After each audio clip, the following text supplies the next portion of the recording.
Ser pioneiro na aplicação de uma pena inédita é um tipo de prejuízo que significa que a maldade cometida foi tão grande, tão abominável, que um castigo até então não utilizado, por ser duro demais, mereceu uma estreia neste caso, devido à brutalidade e maldade cometida. Ela foi a primeira mulher a ser condenada à prisão perpétua sem opção de liberdade condicional no país. Essa mulher, como você irá ver, entrou no rol de criminosos comprovadamente mórbidos. Sua condenação, ao que tudo indica e aparenta, é justa, mas é você que irá julgar isso no final do vídeo. A história dela envolve assassinato, canibalismo, captação e muito mais. A partir de agora você irá conhecer todas as minúcias do crime bárbaro cometido. Isso é claro se você tiver estômago para aguentar o conteúdo. Queremos avisar que é forte. Olá, mundo! Esse é o canal. Você questiona isso? Eu sou a Ilma Paula. Aqui contamos casos reais, criminais, curiosidades que acontecem no mundo e você não sabia. Te convido a participar da nossa comunidade. Catherine Mary Kennegate nasceu no dia 24 de outubro de 1955 em Aberdeen, cidade rural de Nova Gales, no sul da Austrália. O local é muito conhecido pela mineração e pela pecuária. A carne vinda dos abatedouros era o que mantinha a cidade e seus moradores. A mãe da Catherine se chamava Bárbara e ela era casada com um homem chamado Jack Hogan. O Jack era gerente de um abatedouro e o casal teve 4 filhos juntos. Após o nascimento do seu 4º filho, a Bárbara começou a ter um caso com outro homem chamado Ken, que era outro trabalhador no matadouro, colega do Jack. Quando eles foram descobertos, foi um grande escândalo para a época e para os moradores conservadores da cidade. Então eles precisaram se mudar. Então a Bárbara se mudou com o Ken e com ele ela teve mais 4 filhos, sendo 2 meninos e 2 meninas gêmeas. Ou seja, a Bárbara, a mãe de Catherine, teve 8 filhos, 4 com o primeiro marido e 4 com o segundo, que é o pai da Catherine. Então, quando a Catherine ainda era pequena, o primeiro marido da sua mãe faleceu. Então, os 4 filhos do primeiro casamento foram morar todos eles com a Bárbara, que é a mãe. Então, ao todo, eram 8 filhos, e aí o lar era extremamente caótico. A irmã gêmea de Catherine se chamava Joy, e ela nasceu meia hora antes da Catherine. E as pessoas que dependiam do abatedouro para sobreviver na cidade eram pessoas sofridas, sempre estavam se mudando e estavam inseridas em ambientes familiares abusivos. E passavam isso adiante para suas filhas, já que era a única realidade que elas conheciam. E para Catherine isso não foi diferente. Eles se mudavam bastante, por isso ela era muito próxima da irmã, já que ela tinha dificuldade em desenvolver outras amizades. Ela era nem um pouco confiante. Era super tímida, mas na escola ela era conhecida por ser a valentona. Ela sempre pegava no pé das crianças que ela considerava mais fracas e vulneráveis. E por conta disso ela era extremamente sozinha na escola. E tudo que a Catherine queria era carinho e afeto da sua mãe, mas ela não tinha isso em casa. Sua mãe batia nela frequentemente. O pai dela era alcoólatra, era muito abusivo. Ele ameaçava sua mãe todos os dias. A Catherine e os irmãos presenciavam inúmeras violências contra a mãe deles, e com o tempo ela se tornou reflexo da sua própria criação. O pai de Catherine abusava da mãe dela praticamente todos os dias, fisicamente e psicologicamente, e na maioria das vezes era na frente dos filhos. Às vezes aconteciam 10 abusos em um dia. E a Bárbara, que é a mãe, acabava transmitindo a mesma coisa para os filhos. Então ela batia muito nos filhos e para Catherine ela contava coisas. Ela dizia que tinha muito ódio dos homens, contava detalhes da sua vida sexual, coisas que uma criança não deveria saber, já que Catherine ainda era muito pequena, então ela não entendia praticamente nada do que a sua mãe lhe contava. Mas desde muito cedo ela foi tendo esse ódio pelos homens também. Um tempo depois, a família toda voltou a morar em Aberdeen. E lá Catherine foi abusada várias vezes por membros da família. E ela disse que esses abusos aconteceram até ela completar mais ou menos 11 anos de idade. Então, para a psicóloga a doutora Lee, ainda quando muito pequena, algo morreu dentro de Catherine. Ela percebeu que precisava lutar ou se esconder. E ela queria realizar o seu sonho, que era trabalhar em um abatedouro. Isso porque todas as pessoas que ela conhecia eram respeitadas e trabalhavam lá, que era o seu avô, os irmãos e os pais. E aí ela queria muito trabalhar lá também. Então ela conseguiu um emprego no abatedouro com 16 anos de idade e desistiu da escola.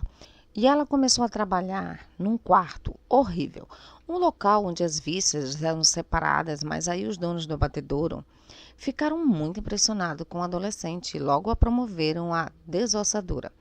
Eles diziam que ela era uma funcionária muito eficiente e que nunca ninguém havia trabalhado como ela antes. E para Catherine, trabalhar lá era extremamente confortável. Ela amava, ela se divertia muito. As pessoas até achavam estranho o fato de ela se divertir tanto lá. E aí ela ganhou dos donos do abatedouro um faqueiro próprio. E ela amava tanto esse faqueiro que deixava do seu lado da cama. E aí ela dizia que ficava lá pertinho dela caso ela precisasse. Caso acontecesse alguma coisa, as facas estariam bem ali. Então, nessa época que ela começou a trabalhar no abatedouro, ela conheceu David Kellett, que também trabalhava lá. E aí os dois começaram a sair, começaram a namorar no tempo livre da Catherine. E logo o casal ganhou uma reputação bem ruim na cidade. Eles eram conhecidos por beberem demais e brigarem demais. E estava muito claro que a pessoa que mandava na relação era Catherine, desde o início. Um tempo depois, o David pediu a Catherine em casamento e eles se casaram em 1974. Os dois chegaram na cerimônia numa moto. E já na noite de núpcias, as coisas começaram a ficar um pouco estranhas. O casal consumou o casamento 3 vezes.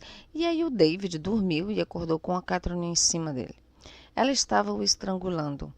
E aí ela estava muito brava, muito furiosa, porque ela queria que eles tivessem consumado o casamento 5 vezes, igual a mãe dela. Quando a Catherine era mais nova, sua mãe contou para ela que quando ela e o seu pai se casaram, eles consumaram o casamento 5 vezes. Então a Catherine achava que tinha que fazer 5 vezes e ela achava que o David não tinha suprido isso para ela. Então ela ficou muito chateada e muito brava com ele. E aí, nesse acesso de raiva, ela tentou estrangular o David. Já a mãe do David, ela sempre desejou o melhor para o casal. Ela queria que o seu filho fosse feliz, mas ela sempre sentiu que tinha alguma coisa estranha na Catherine, na família dela, na forma como ela foi criada. Ela nunca soube exatamente o que era, mas ela sempre sentiu que tinha alguma coisa estranha e o que mais preocupava ela e as pessoas que a conheciam e conheciam o casal era o fato da Catherine ser extremamente explosiva e ela tinha mudanças repentinas de humor. E a primeira filha do casal nasceu no dia 11 de maio de 1976 e se chamava Melissa. E as brigas do casal continuaram. Apenas 6 semanas depois do nascimento de Melissa, a Catherine pegou uma garrafa de cerveja quebrada e tentou atacar o marido. Nesse ponto, David já estava cansado da violência que ele sofria e dos comportamentos psicopatas que Catherine apresentava. Então ele decidiu fugir com uma nova namorada e ele foi para Kingsland em junho do mesmo ano. A Catherine estava completamente enfurecida por ter sido deixada e trocada por outra mulher. E aí, ela foi vista na rua principal da cidade de Aberdeen, balançando violentamente o carrinho com o bebê dentro. Parecia que a qualquer momento ela ia tirar o carrinho em direção aos carros na rua. Então, algumas testemunhas ficaram assustadas com o comportamento dela e chamaram a polícia. Então, a Catherine foi levada para o hospital psiquiátrico, foi medicada com antidepressivos. E aí, David descobriu que a Catherine estava tendo esses ataques, esses surtos, e que ela tinha sido mandada para o centro psiquiátrico 3 vezes. E nisso, a Catherine ainda não tinha sido liberada do centro psiquiátrico. Então, o David e a sua mãe decidiram ir até lá para ajudar a Catherine. Então, a Catherine é liberada sob os cuidados do David e da sua mãe. E aí eles decidem ir para Aberdeen para buscar Melissa, que estava na casa da mãe de Catherine.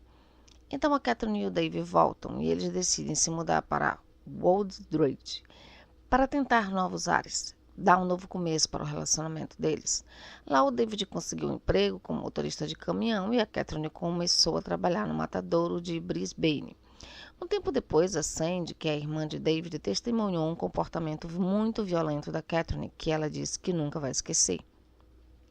Ela conta que um dia escutou um choro vindo do banheiro, então ela foi até lá para ver o que estava acontecendo e ela viu a Catherine segurando a Melissa debaixo do chuveiro ligado, que estava com uma água muito quente, por isso que a criança estava chorando. E aí ela disse que contou para o David o que ela viu. E o David pediu para ela ficar quieta, para ela não falar nada para a Catherine, porque a Catherine podia machucar ela e o David, até matar os dois. Então, avançando aqui alguns anos para 1979, o casamento da Catherine com o David ia de mal a pior. E aí ele descobriu que a Catherine estava o traindo. Então ele queria terminar o relacionamento, mas ela pediu uma última chance e ele deu. E ela deu a ideia de os dois terem mais um bebê. Porém, a Catherine continuava sendo uma pessoa extremamente agressiva, então chegou num ponto que o David começou a sentir medo de morar com ela. Até que um dia o David chegou bem tarde em casa, porque ele estava participando de uma competição de dardos, então eram as finais e ele acabou chegando tarde. Assim que ele entrou na casa, a Catherine pegou uma frigideira e bateu na cabeça dele com tanta força que chegou a fraturar o seu crânio. Ele conseguiu andar até a casa do vizinho para pedir ajuda. No momento em que ele chegou na porta, ele desmaiou. O vizinho chamou a ambulância, o David foi levado às pressas para o hospital e conseguiram salvar a sua vida. Ele teve que ficar uns dias no hospital. E aí, quando ele voltou para casa, ele descobriu que a Catherine tinha jogado todas as suas roupas na banheira e ateado fogo em todas elas, em sapatos, meias, cintos, tudo. Então ele ficou sem nada. A única roupa que ele tinha era o que ele estava vestindo. E naquele mesmo dia que o David foi levado ao hospital, a vizinha também tinha chamado a polícia. E eles queriam que ele prestasse uma queixa contra a Catherine. Mas ela aí voltou a ser aquela pessoa doce, querida e amável. E aí ela o convenceu de não fazer isso. No ano seguinte, que era 1980, a Catherine deu à luz a sua outra filha, que se chamou Natasha. E nessa época, o David ainda trabalhava dirigindo caminhões, então às vezes ele passava longos períodos longe de casa e isso deixava a Catherine cada vez mais ansiosa e mais violenta. Tanto que teve um dia em que ele estava em casa, ele estava dormindo e acordou com a Catherine segurando uma faca, ameaçando, dizendo que ela sabia que os caminhoneiros tinham mulheres em outras cidades quando eles viajavam e queria saber se ele era um desses caminhoneiros. E ele disse que não, claro. E mesmo ele negando tudo, a Catherine ainda não estava convencida. Então teve um dia que ela simplesmente pegou todas as coisas, pegou os filhos, pegou todos os móveis, tudo, e voltou para Aberdeen, sem avisar ninguém. O David nem sabia. Ele chegou em casa um dia e não tinha nada. Sorte dele, né? Algum tempo depois, ela acabou machucando a mão em seu trabalho no abatedouro. E ela não conseguia mais trabalhar e foi encostada, ficou recebendo uma pensão do governo. Não muito tempo depois, ela conheceu um homem chamado David Sanders. Ele era muito trabalhador, mas também bebia muito. Inclusive, todos os relacionamentos que a Catherine teve, todos os homens eram alcoólatras, assim como seu pai. O David era um antigo corredor de carros que trabalhava nas minas de carvão na época em que conheceu a Catherine, e isso foi em 1986. Ele tinha um cão filhote. Então, ele e o seu cachorro se mudaram para a casa de Catherine pouco tempo depois.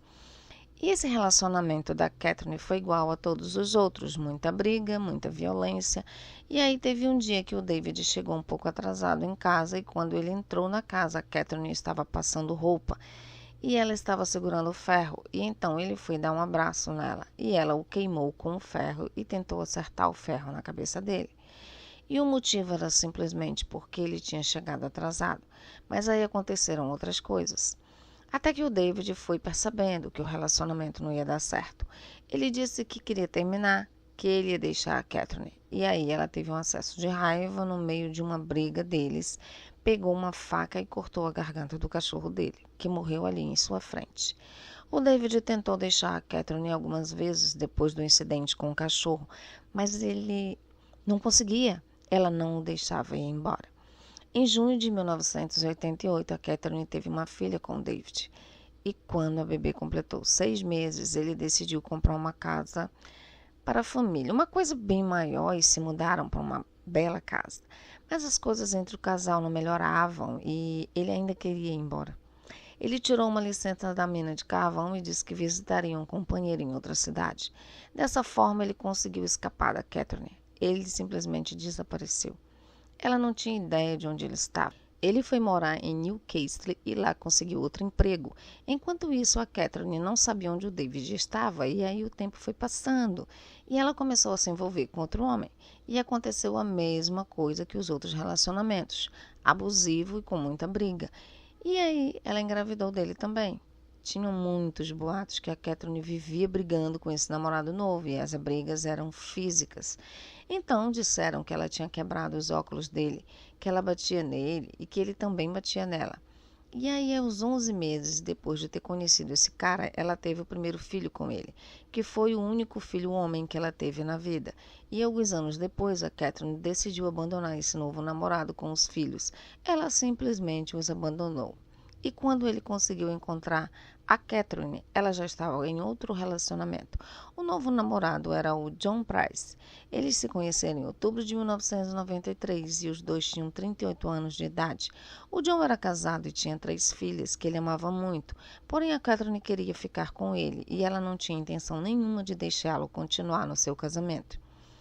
E as filhas do John diziam que viam marcas no corpo do pai, das vezes em que a Catherine tentou esfaquear ou que ela bateu nele. Inclusive a Catherine morava na casa do John. Logo depois ela conseguiu isso. Ele teve que se separar da mulher para ficar com ela. Ela não desistia do que queria. Mas ela falava da casa como se fosse dela. E aí o John comentou com alguns amigos que ele queria que ela fosse embora, que ele não a queria mais, que ele não queria mais seguir com esse relacionamento. E aí a Catherine acabou descobrindo que no testamento do John, ele deixava todos os seus bens para sua ex-esposa e para os seus filhos. E quando ela viu isso, ela ficou extremamente furiosa e pediu $10.000 para deixá-lo em paz e ir embora.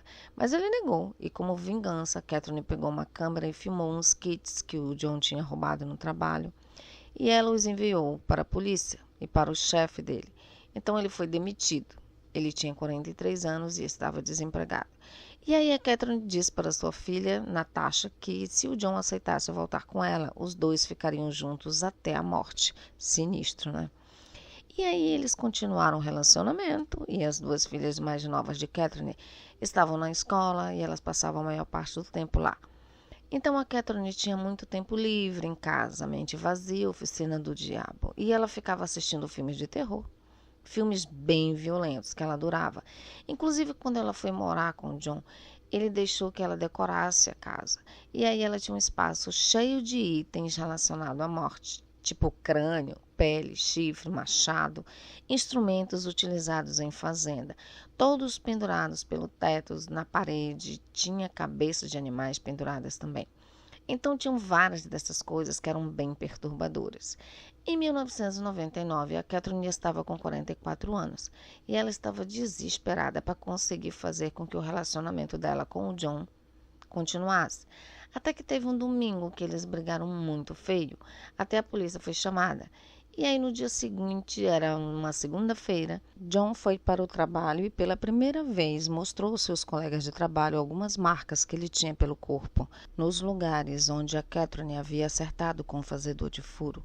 No dia seguinte, na terça-feira, ele disse para o seu chefe que iria no tribunal e na polícia para que eles o ajudassem a manter a Catherine afastada dele, porque ele estava dizendo que estava com medo que ela fizesse alguma coisa contra ele, contra seus filhos também. E aí foi dito a ele que ele deveria esperar 3 semanas para ir ao tribunal. Os colegas dele disseram que o mais seguro a se fazer era que ele não fosse para casa naquele dia, que ele passasse a noite em outro lugar. Mas ele ficou com medo que a Catherine fizesse alguma coisa contra seus filhos, então ele decidiu ir para casa mesmo assim. Então, enquanto ele tentava buscar ajuda, a Catherine começou a bolar um plano mirabolante. Então ela comprou um pijama, foi até a casa da Natasha e começou a gravar uns vídeos lá. E pelo que eu entendi, foi um vídeo bem estranho, em que ela abraçava e beijava os filhos. Parecia que o vídeo era um testamento que ela estava gravando, dizendo o quanto amava seus filhos. E aí ela foi para casa, o John já estava lá. Ela assistiu um pouco de TV, tomou um banho, colocou um pijama e foi para a cama. Enquanto John dormia, a Catherine pegou um fazedor de furo de açougueiro e começou a atacar o John. Então ele acordou, tentou fugir, ele quase conseguiu alcançar a porta, mas a Catherine foi mais rápida, então ele não conseguiu sair para pedir ajuda. Ao todo ela deu 37 furadas. E essa é a parte mais estranha desse caso, que é o motivo pelo qual esse caso ficou tão conhecido. Depois de tudo isso, ela pegou o corpo, arrastou de volta para casa e aí ela foi até um caixa eletrônico usando o cartão do John, sacou $1.000 e aí ela voltou para casa e como se ela tivesse num dia de trabalho, no abatedouro, ela começa. Tirou a pele, mutilou o seu cadáver, cortou alguns pedaços do corpo, cozinhou e serviu aos seus filhos com batatas, repolho, beterraba e molho. A cabeça ela também cozinhou em uma panela com vegetais, como se fosse uma sopa. Ao lado dos pratos, ela colocou um bilhete para cada um dos filhos com o nome deles. Então, isso aconteceu na madrugada. E já pela manhã, alguns colegas do John começaram a estranhar o fato de ele não ter chegado no trabalho ainda, sendo que ele sempre era um dos primeiros a chegar. E aí a vizinha também estranhou o fato de ele não ter saído, já que ela sempre saía no mesmo horário que ele. E os colegas de trabalho dele já sabiam das queixas que ele estava fazendo contra Catherine. Então eles começaram a ligar para a casa dele, mas ninguém atendia. O chefe do John decidiu ir até lá. Ele bateu na porta e ninguém atendeu. A polícia foi chamada e nisso uma multidão de pessoas começou a se reunir em volta da casa do John.